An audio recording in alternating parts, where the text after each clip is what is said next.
வணக்கம் நண்பர்களே. பராபவ தமிழ் வருட லக்ன பலன்கள். ஏற்கனவே தமிழ் வருட ராசி பலன்கள் நம்ம சேனலில் போட்டிருக்கோம். இந்த வருடம் பொதுவாக எப்படியெல்லாம் இருக்கும் அப்படிங்கிறத தெளிவாக அந்த பதிவில் சொல்லியிருக்கோம். பார்க்காதவங்க மறக்காமல் செக் பண்ணி பாருங்கள். இந்த பதிவுகளில் லக்ன ரீதியாக இந்த வருடம் எப்படியெல்லாம் இருக்கும் அப்படிங்கிறத பற்றி தான் பார்க்க போகிறோம். இந்த லக்னம் ராசி இதனுடைய வேறுபாடுகள் என்ன, இது எப்படியெல்லாம் செயல்படுது அப்படிங்கிறத ஏற்கனவே நிறையா தடவை சொல்லியிருக்கேன். பட் இருந்தாலுமே இன்னுமே அந்த கேள்விகள் வந்துக்கிட்டு தான் இருக்குது. நிறைய பேருக்கு லக்னம் ராசி புரியுது, பட் எதை ஃபாலோ பண்ணுறது அப்படின்னு கேட்குறாங்க. ஆக்சுவலாக ரெண்டுமே ஃபாலோ பண்ணி தான் ஆகணும். ஒரு ஜாதகம் இருந்தால் லக்ன ரீதியாகவும் சரி ராசி ரீதியாகவும் சரி அது பலன் கொடுத்துக்கிட்டு தான் இருக்கும். பட் என்னென்னா மேஜராக அதை ராசி ரீதியாக நம்ம அதை அக்செப்ட் பண்ணுவோம். லக்ன ரீதியான அந்த புரிதல்கள் அப்படிங்கிறதும் கொஞ்சம் குறைவு தான். ஸோ ராசி ஈஸியாக புரிஞ்சிக்க முடியாதனால அதை ஈஸியாக அக்செப்ட் பண்ணவும் செஞ்சிடும். பட் ஒரு ஜாதகம்னு எடுத்துக்கிட்டோம்னா அதில் லக்னம் ராசி மற்ற கிரக நிலைகள் எல்லாமே சேர்ந்து தான் வேலை செய்யும். அதனால் லக்னம் ஃபாலோ பண்ணுமா ராசி ஃபாலோ பண்ணுமா அப்படின்னு குழப்பலாம் வேண்டாம். ரெண்டையுமே ஃபாலோ பண்ணுங்கள். ரெண்டில் இருக்கக்கூடிய விஷயங்களும் கம்பைன் பண்ணி பாருங்கள்.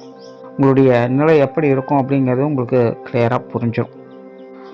ஸோ இந்த பதிவில் இந்த தமிழ் வருடம் லக்ன ரீதியாக எப்படி இருக்கும் அப்படிங்கிறத பற்றி தான் பார்க்க போகிறோம். மேற்கொண்டு பதிவை பார்க்கறதுக்கு முன்னாடி சேனலை சப்ஸ்கிரைப் பண்ணலைன்னா சப்ஸ்கிரைப் பண்ணிக்கோங்க. வீடியோ பிடிச்சிருந்தனா லைக் பண்ணுங்கள், மற்றவங்களுக்கும் ஷேர் பண்ணுங்கள். இன்னொரு விஷயம், இந்த லக்ன பலன்கள் அப்படிங்கும்போது அங்கே கண்டிப்பாக பாசிட்டிவ் அண்ட் நெகட்டிவ் ரெண்டுமே கலந்த நிலைகள் தான் இருக்கும். அது எந்தெந்த விஷயங்களில் பாசிட்டிவாக இருக்குது, எந்தெந்த விஷயங்களில் நெகட்டிவாக இருக்குது அப்படிங்கிறத இண்டிகேட் பண்ணுறது தான் இந்த லக்னம். அதனால் இந்த ராசி பலன்கள் சொல்கிற மாதிரி எல்லாமே ஆக ஓஹோ அப்படின்னு லக்னத்துக்கு சொல்லவே முடியாது. ஸோ இது எதெல்லாம் நமக்கு சாதகமாக இருக்க போகுது, எதெல்லாம் நமக்கு பாதகமாக இருக்க போகுது அப்படிங்கிற விஷயங்களை தெரிஞ்சுக்கிறதுக்காக தான் இந்த லக்ன பலன்களே. ஸோ அதை மனசில் வச்சுட்டு மேற்கொண்டு பதிவுகளை பார்க்கலாம். சிம்ம லக்னம். சிம்ம லக்னத்திற்கு இந்த பராபவ தமிழ் வருடம் அப்படிங்கிறது கொஞ்சம் கான்ட்ராஸ்டான நிலைகளை தான் செயல்படும். அதாவது ஜோதிடத்தில் விதிக்கட்டா மதியப்பாரு, மதிக்கட்டா விதியப்பாருன்னு சொல்லுவாங்க. கிட்டத்தட்ட இந்த சிம்மத்தினுடைய நிலை ஈவன் அது ராசியாக இருந்தாலும் சரி லக்னமாக இருந்தாலும் சரி இக்கரைக்கு அக்கறை பச்சை அப்படிங்கிற மாதிரி தான் செயல்பட்டுக்கிட்டு இருக்கும். அதாவது இவங்க நல்லா பிரிஸ்காக இருந்தாங்க அப்படின்னா இவங்களுடைய சூழ்நிலைகள் அப்படிங்கிறது இவங்களுக்கு ஒத்து வராது.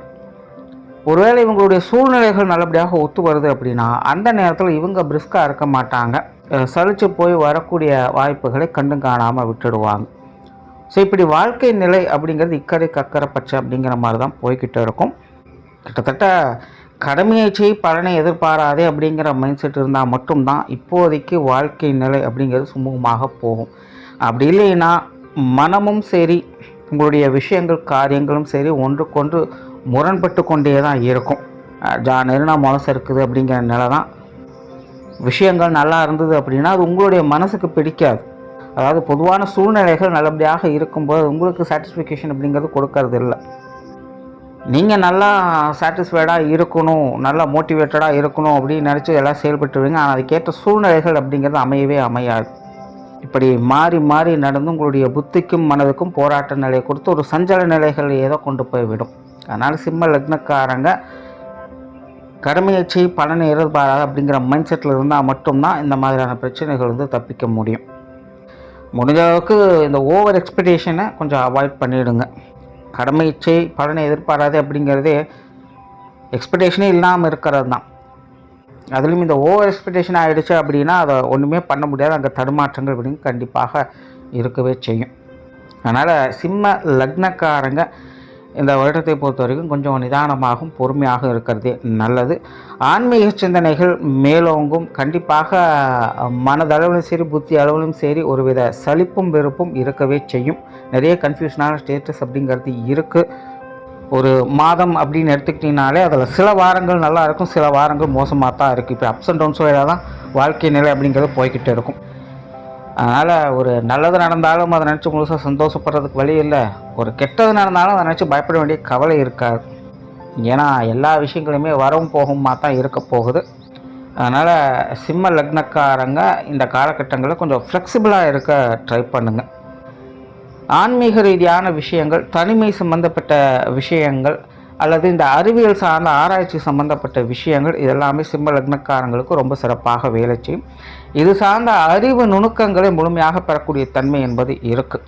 அதாவது சிம்மத்தை பொறுத்த வரைக்கும் யதார்த்த வாழ்க்கையில் தான் அவங்க சிக்கலாக இருந்துட்டு வருவாங்களே எல்லாம். அதாவது புற வாழ்க்கையில் பிரச்சனைகள் சங்கடங்கள் இருக்கும். பட் அதுவே அக வாழ்க்கை அப்படின்னு பார்க்கும்பொழுது அதில் அவங்க முன்னேறி வருவாங்க. நிறைய விஷயங்களை அவங்க புதுதாக தெரிஞ்சு கொண்டே வருவாங்க. ஒரு பற்றற்ற ஞானிகள் போல் அவங்க இருந்துக்கிட்டு வருவாங்க. அதனால் நிறைய விஷயங்களை அறிந்து தெரிந்து கொள்ளக்கூடிய தன்மை அப்படிங்கிறது அவங்களுக்கு ஏற்படுது.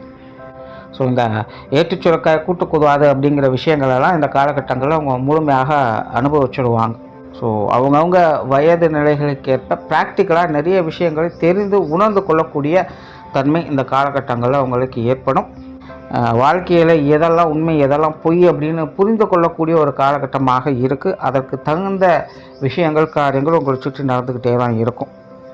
பட் இதெல்லாம் ஸ்பெசிஃபிக்காக எந்தெந்த விஷயங்கள் காரியங்கள் உறவு முறைகளில் அவங்க பிரச்சனைகளை பார்க்குறாங்க அப்படிங்கிறது தான் அவங்களுடைய சுய ஜாதகம் என்பது சொல்லும். மற்றபடி ஜென்ரலாக இவங்களுடைய நிலை என்பது இப்படித்தான் இருக்கும். அதனால் இப்போதைக்கு கொஞ்சம் பொறுமையாக நிதானமாக செயல்பட்டு வாங்க. கரியர் ரிலேட்டடான விஷயங்கள் இந்த வருடம் ஓகே தான், பெரிய தொந்தரவுகள் இல்லை. சில மாற்றங்கள் அப்படிங்கிறது இருக்கும். பெரிய அளவில் முன்னேற்றம் கொடுக்கல அப்படின்னாலும் கூட ஒரு சுமூகமான விஷயங்களை கொடுத்து அதில் நன்மைகளையும் பார்த்துட்டு வரலாம். ஸோ கரியர் ரிலேட்டடான பெருசாக தொந்தரவுகள் அப்படிங்கிறது இல்லை. நார்மலாக உங்களுடைய ரொட்டீன் சார்ந்த விஷயங்களை சிறப்பாகவே செஞ்சுக்கலாம்.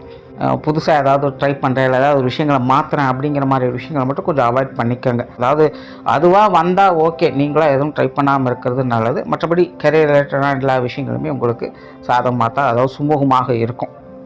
வெளியூர் மற்றும் வெளிநாடு சம்மந்தப்பட்ட விஷயங்கள் இந்த காலகட்டங்களில் சிறப்பாகவே இருக்குது அப்படின்னு சொல்லலாம். இது சார்ந்த விஷயங்களில் உங்களுடைய முயற்சிகள் எல்லாமே நல்லபடியாக முடியும். பொருளாதாரம் சம்மந்தப்பட்ட விஷயங்கள் ஓரளவுக்கு பரவாயில்ல தான். ஏற்கனவே சிம்ம லக்னக்காரங்களுக்கு இந்த காசு பண்ண விஷயங்கள் அப்படிங்கிறது கொஞ்சம் குறைச்சலாக தான் இருந்துக்கிட்டு இருக்குது. சில நேரங்களில் இது ரொம்பவுமே ஸ்ட்ரகிள் ஆகக்கூடிய நிலைகள் தான் இருக்குது. அதாவது எவ்வளோ வந்தாலும் பத்தில் அப்படிங்கிற ஒரு பிரச்சனை, எவ்வளோ எடுத்தாலும் அது ஏதோ ஒரு வகையில் கரைஞ்சிக்கிட்டே இருக்குது அப்படிங்கிற பிரச்சனை. நிறைய பேருக்கு இந்த காசு பணம் அப்படிங்கிறது இருந்தாலும் பிரச்சனையாக தான் இருக்குது, இல்லைனாலும் பிரச்சனையாக தான் இருக்குது. அப்படிங்கிற நிலைகள் தான் சிம்ம லக்னத்துக்கு போய்கிட்டு இருக்குது. இந்த வருடம் அப்படின்னு பார்க்கும்பொழுது இது பெருசாக நெகட்டிவாக இம்பேக்ட் எதுவும் கொடுக்க போகிறதில்ல. பட் ஓவராக டெவலப்மெண்ட் அப்படிங்கிறது எதுவும் பார்க்க முடியாது. ஓரளவுக்கு பரவாயில்ல, டீசெண்டாக இருக்குது. கடன் சார்ந்த விஷயங்களை முடிஞ்ச அளவுக்கு தவிர்த்துக்கங்க. கடன் பிரச்சனைகள் ஏதாவது இருக்குது அப்படின்னா அதை சரி செய்வதற்கான வாய்ப்புகள் அப்படிங்கிற இந்த காலகட்டங்களில் கிடைக்கும். முடிஞ்ச அளவுக்கு சரி பண்ணிக்கங்க. மேற்கொண்டு இந்த கடன் சார்ந்த விஷயங்கள்லாம் அவாய்ட் பண்ணிக்கிறது நல்லது. ஸோ இந்த பொருளாதார நிலைகளை பொறுத்த வரைக்கும் ரொம்ப பெட்டராக இருக்கும் அப்படின்னு சொல்கிறதுக்கு இல்லை. வரவு செலவு கணக்கெல்லாம் பார்த்து அனுசரித்து போய்க்குங்க. சொத்து சுகங்கள், வாகன ரீதியான விஷயங்கள் இதெல்லாமே சிம்ம லக்னக்காரங்கள் ரொம்ப சிறப்பாகவே இருக்கும்னு சொல்லலாம். குறிப்பாக இந்த அசட் சம்பந்தப்பட்ட விஷயங்கள் சிம்ம லக்னக்காரங்களுக்கு ரொம்ப நல்ல முறையில் கை கொடுத்து உதவுது. பொருளாதாரம் தான் கையப்பிடிக்குதே இல்லாமல் சொத்துக்களை உருவாக்கக்கூடிய நிலைகளை வலிமையாக்கும். ஸோ இந்த வீடு நிலவரங்கள் சம்பந்தப்பட்ட விஷயங்கள், வாகன ரீதியான விஷயங்கள் அல்லது வேறு ஏதாவது பொருட்களுடைய சம்பந்தப்பட்ட விஷயங்கள், அசட் ரீதியாக கன்வெர்ட் பண்ணக்கூடிய விஷயங்கள் இதெல்லாமே சிம்ம லக்னக்காரங்களுக்கு இந்த வருடம் நல்ல முறையில் கை கொடுத்து உதவும், ஆதாயம் தரக்கூடிய வகையில் செயல்படும் அப்படின்னு சொல்லலாம். சுருக்கமாக சொன்னால் பொருளாதாரத்தை கம்பேர் பண்ணும்போது இந்த பொருள் சம்பந்தப்பட்ட விஷயங்கள் நல்ல முறையில் உங்களுக்கு கை கொடுத்து உதவும். குடும்ப வாழ்க்கை இந்த வருடம் ஓரளவுக்கு பரவாயில்ல, பெருசாக பிரச்சனை அப்படின்னு சொல்கிறதுக்கு இல்லை. பட் முன்னாடி சொன்ன மாதிரி தான் தனித்த நிலைகளில் அவங்க சில விஷயங்கள் அவங்களாக குழப்பிக்கொள்ளக்கூடிய நிலைகள் அப்படிங்கிறது இருக்குது. ஸோ வெளி விஷயங்கள் ஒத்து வந்ததுன்னா அவங்க ஒத்து வர மாட்டாங்க. அவங்க நல்லா ஓகே அப்படின்னு அட்ஜஸ்ட் பண்ணி வரக்கூடிய நிலைகளில் வெளி விஷயங்கள் அப்படிங்கிறது ஒத்து வராது. ஸோ இது குடும்ப வாழ்க்கையிலும் அதிகமாக தென்படும். ஸோ அதை நீங்களே சூழ்நிலை சந்தர்ப்பங்க பார்த்து கொஞ்சம் அட்ஜஸ்ட் பண்ணி நடந்தீங்கன்னா இந்த விஷயங்களை அவாய்ட் பண்ணிக்கலாம். பட் கிரக அமைப்புகள் குடும்ப வாழ்க்கையில் பெருசாக எந்த ஒரு டிஸ்டர்பன்ஸும் கொடுக்க போகிறது இல்லை. இது எல்லாமே சமாளிக்கக்கூடிய நிலைகள் தான் இருக்குது. ஸோ அதனால் நீங்களாக ரொம்ப காம்ப்ளிகேட் பண்ணிக்காதீங்க. குறிப்பாக இது குடும்ப உறவுகளுக்குள்ளே அதிகமாகவே தென்படும். குடும்ப உறவுகளை பொறுத்த வரைக்கும் பட்டும் படாமலும் தொட்டும் தொடாமலும் தான் இருக்குது. தனித்த நிலைகளில் அவங்களுடைய விஷயங்கள் ஓகே தான். ஏதோ ஒரு விஷயங்களை டெவலப் பண்ணுறதுக்காக சாதிக்கிறதுக்காக ஓயாமல் போராடிக்கிட்டே இருப்பாங்க. முயற்சி பண்ணிக்கிட்டே தான் இருப்பாங்க. பட் என்ன சூழ்நிலை ஒத்து வர மாட்டேங்குதே அப்படிங்கிற ஒரு சிக்கல் இருக்கிறதுனால எல்லாருமே அது சார்ந்த டென்ஷனில் இருந்துகிட்டு இருப்பாங்க. ஸோ அதெல்லாம் பார்த்து அனுசரித்து போங்க. மற்றபடி குடும்ப உறவுகள் அப்படிங்கிறது கொஞ்சம் டிஸ்டர்பன்ஸ் கொடுத்துக்கிட்டு தான் இருக்கும். ஆனாலும் சமாளிக்கக்கூடிய நிலைகள் அப்படிங்கிறது இருக்குது. ஸ்பெசிஃபிக்காக பார்க்கும்போது இந்த கணவன் மனைவி உறவுகள் இதில் மட்டும் கொஞ்சம் கவனம் எடுத்துக்காங்க. கொஞ்சம் கான்ட்ரவர்சியான நிலைகள் இருக்கத்தான் செய்யும். மற்ற உறவுகள் அப்படிங்கிறது பெருசாக தொந்தரவுகள் கொடுக்காது. இருந்தாலும் எல்லாம் சமாளிக்கக்கூடிய நிலைகள் தான் இருக்குது. நான் உற்றார் உறவினர்கள் நண்பர்கள் சம்மந்தப்பட்ட விஷயங்கள் எல்லாம் பட்டுமணம் தொட்டுமணம் தான் இருப்பாங்க. பட் பெருசாக பிரச்சனை அப்படிங்கிறது இருக்காது. அதனால் அவங்களுடைய விஷயங்களும் சமாளிக்கக்கூடிய நிலைகள் தான் இருக்குது. மாணவர்களுக்கு கல்வி வித்தை சம்பந்தப்பட்ட விஷயங்கள் சாதகமாகவே இருக்குது. மாணவர்களுடைய தேவைகள் பூர்த்தியாகும். மாணவர்கள் நல்ல அறிவுத்திறன் பெற்றவங்களாக இந்த காலகட்டங்களில் இருப்பாங்க. நிறைய நல்ல வாய்ப்புகள் அவங்களை தேடி வரும். சரியான முறையில் பயன்படுத்திக்கிறது மாணவர் கையில் தான் இருக்குது. ஏன்னா முன்னாடி சொன்னேன், தனிப்பட்ட முறையில் அவங்க கொஞ்சம் குழப்பிக்கிற நிலையும் டிஸ்டர்ப் ஆகக்கூடிய நிலைகளும் இருக்கிறதுனால கொஞ்சம் ஃபோக்கஸாக இருக்கிறது மாணவர்களுக்கு நல்லது. மற்றபடி கல்வி வித்தை சம்மந்தப்பட்ட விஷயங்கள் காரியங்கள் மாணவர்களுக்கு சிறப்பாகவே இருக்குது.